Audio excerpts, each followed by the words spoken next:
Can I tell the truth? If I was doing this for you, then I have nothing left to prove. Nah, this for me though. I'm just trying to stay alive and take care of my people. And they don't have no award for that. Trophies. And they don't have no award for that. YouTube. Hey man, it's your boy Ice Water 815 coming back at you with another video. Y'all ain't gonna believe what happened to me, man. Yeah, man, I had to fire somebody today, man. I had to fire my dispatcher. And I'm gonna tell y'all why. I talked to the dispatcher like, man, I got this load. I was like, well, what is it? He like, oh man, it's going like 108 miles and it's gonna pay 500. I'm like, nah, I really ain't too impressed with it paying 500. He like, man, you know what I'm saying? You pick it up at 8:30 tonight, it get off at like 4 a.m. in the morning. This would have been last night. I'm like, where's picking up out of? So he tell me the place. I done picked up out of there before. I'm like, man, I don't know. He like, man, people going to St. Louis for $650, and that's 300 miles. I'm like, yeah, I seen that. You know, Lowe's going for that. Rates is pretty low right now. He like, man, easy on, easy off. You can make $500 while everybody else sleep, and it ain't tying the truck up. Pick it up at 8:30 at night, deliver at 4 a.m. in the morning. You could be back in the bed for anybody even notice you gone. I was like, yeah, I guess you got a point, man. You know what I'm saying? $500 on, 108 miles. Somebody do the math for me. That's about $4.50 a mile, maybe? I don't know. Whatever it is. It wasn't the greatest, but it was okay. I'm like, all right, cool. Send a load over. 8:30 pickup now. Get to the place at 8 o'clock. Walk up to the window, get checked in. She like, oh, okay, well, your appointment ain't till 2100. It's 9 o'clock, military time. We ain't taking nobody early, so you need to come back at 9 o'clock. I said, okay, cool. Went out to the truck, just chill, sat there, chill. 8:45, I go back inside. It's about 10 or 15 people in front of me. So by the time I get checked in, she like, oh, yeah, you got a 9 o'clock appointment, but the whole facility or the whole place going break from 9 to 9:20. What? Okay, cool. They go on break. I go back out to the truck. I sit out in the truck till about 9:15. 9:15, I come back in there. 10 or 15 more people in line. I wait my turn. She like, when dock door 16 open up, you know, pulling the dock door 16. I said, man, how am I supposed to know dock door 16 open up? I was like, where am I supposed to park at? Because the stationary, I can't see the docks. She like, well, walk down there and look at the name on the truck, and when he passed by, you will know dock door 16 open up. I knew it was going downhill from here. I said, 3 strikes, it's going downhill. I said, okay, I got you. Sat in my truck about 2 hours. I go back in there, I'm like, hey, I'm supposed to be waiting on dock door 16, but dock door 16 I ain't seen no truck leave dock door 16. Did she give me the right dock? So a girl was like, nah, they done switch shifts now, because it's like midnight or something now. They done switch shifts. She like, yeah, you got the right dock. It's dock door 16. I said, okay, cool. So about an hour and a half later, dock door 16 finally open up. I get back into dock door 16. They do not get me low. I probably backed in the door about midnight. They do not get me out of there until I get my paperwork at 3 a.m. Only problem is, guess what? I got a 4 a.m. appointment. And the appointment is almost 2 hours away. It's 108 miles. I mean, you do the math. Unless I'm flying a plane, I'm not going to get there. So I'm like, well, I know I'm getting me some attention because my appointment was at 9 o'clock. So after 11 o'clock, I'm said 11. I said, okay, 12, 1, 2, 3. I said 12, 1, 2, 3. That's 4 hours detention, right? Oh, this load might be worth it. You put the detention on it.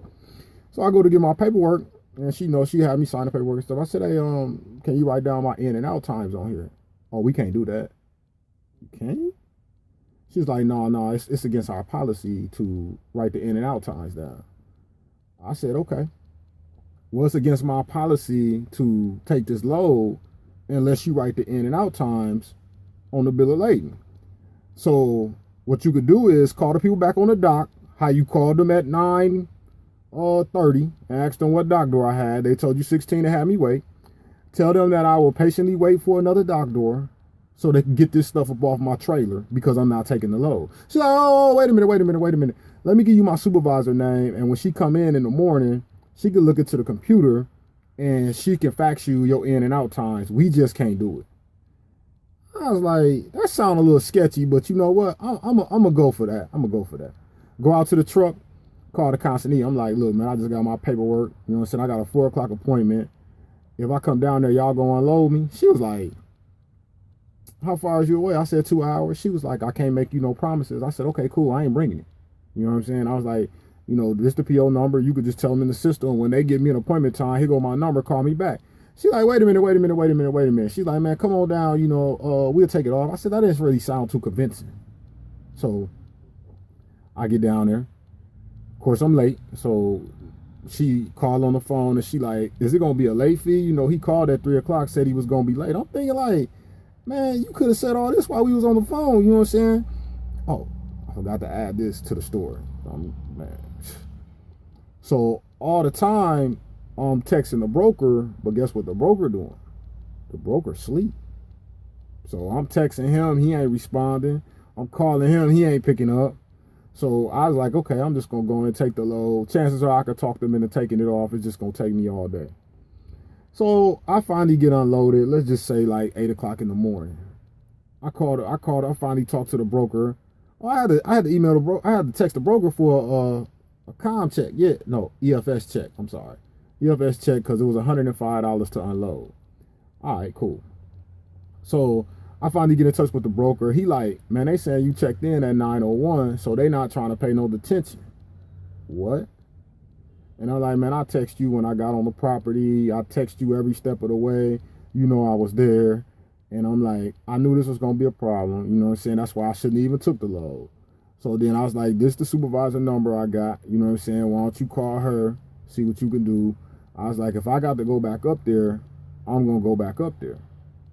So then I got to thinking, I was like, man, you know what I'm saying? Like, I can't believe my dispatcher booked me on this load. Like, I've been in the game way too long to be on a garbage load like this. Like, this $500 load, I ain't hardly gotten, well, I did get a little bit of sleep, but I ain't getting nothing to eat because I was going to get something to eat after I got loaded, but I had to rush up there to try and make the appointment. Now, mind you, I got up there at like 5:15, so I was about an hour and 15 minutes late.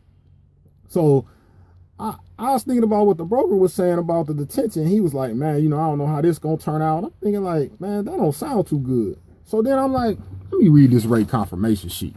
Because I'm like, I'm just trying to see how much money I'm going to be out of with my fuel. We ain't even going to talk about my time. Just with my fuel going up there, you know what I'm saying, and all that. I'm like, this $500 load, I might make $300 when it's all said and done. Then I read the rate confirmation sheet. It says, if fuel advance or 7-day quick pay, I ain't know they quick pay was 7 days. I don't do the 7-day quick pay. You know what I'm saying?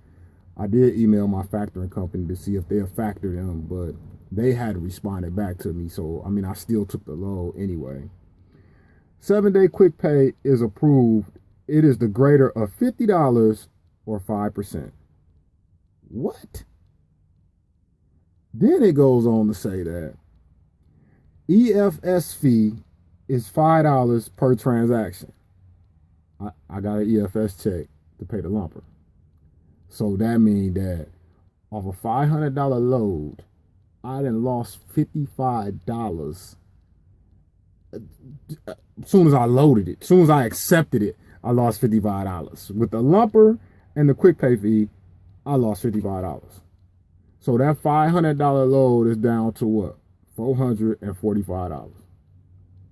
On top of that, I don't know if I'm going to get any detention for the load. I had to fire my dispatcher. It wasn't nothing left to do because there was no way he was going to be able to explain to me or justify why he booked me on that load in the first place. And I know what y'all thinking, yeah, but you accepted the load. I put too much trust in the dispatcher. That's why I had to take the responsibility to fire the dispatcher. The moral to this video is this, man. Sometimes you can be your own worst enemy, but you got to be self-critical and admit when you make a mistake. Don't make the mistakes that I made, man. They sent the rate confirmation over to me. I'm gonna see if I can post a picture of this, because I mean, you can't really, no, it ain't upside down. You can't really see it down at the bottom there, but anyway, down at the bottom, it got some under dispatch notes, which I ain't even read because I'm dispatching myself. I don't need to dispatch, whatever. You know what I'm saying? I know what the load, when it pick up, when it deliver. When you sign these rate confirmation, not when you sign them, I'm sorry. Before you sign these rate confirmation sheets, make sure you read everything and you agree to it. I'm so used to dealing with the same brokers that I ain't even gonna say, well, I guess if I'm gonna post a picture, no, I cover up the broker name. He seemed like a pretty cool dude. I don't know how the detention gonna go. I'll keep y'all posted. But make sure that you reading the fine print, man. There's no way I would agree to $50 for quick pay. Really? Or $5 for EFS check when I'm paying for something that the broker pay for. Come on, man. I had to fire myself, man. At the end of the day, I had to. There was nothing left to do. No explaining. I ain't making no excuses. And let me tell you something about the price of the freight. I don't want people to think I'm not keeping it 100. Given the times in the market, that was an okay rate for 108 miles. But just because you put lipstick on a pig don't make it pretty. That's still cheap freight. That $500 for 108 miles, I'm still gonna consider that cheap freight. It's some cheap freight that I should have left on the dock, because I ain't even finna get $500 for it when it's all said and done. So that $4.50 a mile, that ain't even what it came out to once you do all the math. Hey YouTube, I just want to let y'all know I made a boo-boo, man. I made a boo-boo. And also let y'all know that I'm going to do a series on freight and the freight rates. Those going to be my next little set of videos, man. So just give me a minute. I'm going to get them to y'all. Sorry this video was so long, but I had to explain everything, and I hope it made sense to everybody, man. You got any questions, you can hit me up at askice815@gmail.com. Still got the unlimited movies. Still got the unlimited internet. And oh yeah, it don't matter what kind of truck you drive, as long as it'll deliver a load. But you ain't gonna make no money in trucking if you can't keep that left door closed. Hey, anybody out there want to dispatch for me, man, hit me up at that email, man. I'm looking for a new dispatcher, man, because that guy that dispatched me last night, I ain't gonna make no money with him, man. I can't. I'll see you next video, YouTube. Be safe. Can I tell the truth? If I was doing this for you, then I have nothing left to prove. Nah, this for me though. I'm just trying to stay alive and take care of my people. And they don't have no award for that. Trophies. And they don't have no award for